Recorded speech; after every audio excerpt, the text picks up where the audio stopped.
Fakta sertifikat hak milik yang Anda perlu ketahui.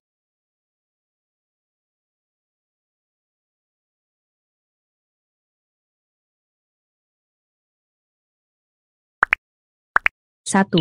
Sertifikat yang paling kuat. Sertifikat hak milik adalah jenis sertifikat yang memiliki legalitas paling kuat jika dibandingkan dengan jenis legalitas lainnya. Pasal 20, ayat 1, UU PA, hak milik atas tanah adalah hak turun-temurun, terkuat dan terpenuh yang dapat dipunyai orang atas tanah. 2. Tidak memiliki batas waktu dan dapat diwariskan. Pasal 20. Ayat 1, UU PA, hak milik atas tanah dapat berlangsung terus selama pemiliknya masih hidup dan apabila pemiliknya meninggal dunia, maka hak milik tersebut dapat dilanjutkan oleh ahli warisnya sepanjang memenuhi syarat sebagai subjek hak milik. 3. Dapat terjadi peralihan hak milik. Pasal 20 ayat 2, UU PA memuat ketentuan bahwa hak milik dapat beralih dan dialihkan kepada pihak lain. Beralih artinya berpindahnya hak milik atas tanah dari pemiliknya kepada pihak lain dikarenakan suatu peristiwa hukum, misalnya meninggalnya pemilik tanah.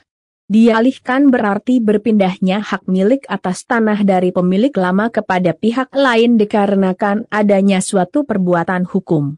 Contoh dari perbuatan hukum yaitu jual beli, tukar-menukar, hibah, penyertaan dalam modal perusahaan, atau lelang. 4. Hanya dapat dimiliki oleh WNI. Pasal 21 ayat 1, UU PA memuat ketentuan bahwa untuk perorangan SHM hanya dapat dimiliki oleh warga negara Indonesia, WNI.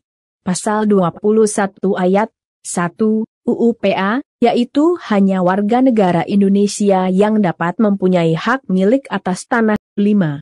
Badan hukum yang dapat memiliki SHM. Pasal 21 ayat 2, UU PA memuat ketentuan bahwa hak milik hanya dapat dimiliki oleh badan-badan hukum yang ditetapkan oleh pemerintah.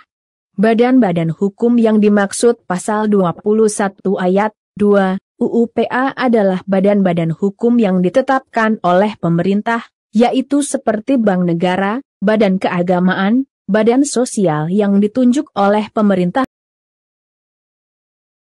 6.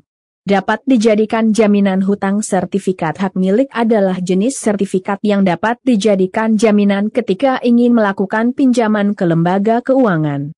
Berdasarkan pasal 25 UU PA, hak milik atas tanah dapat dijadikan sebagai jaminan utang dengan dibebani hak tanggungan.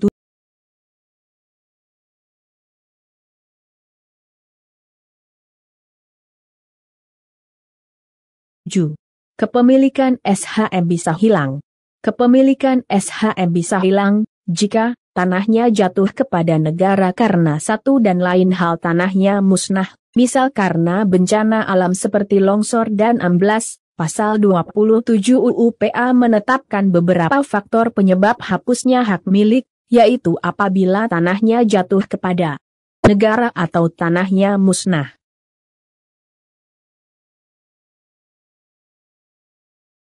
Terima kasih.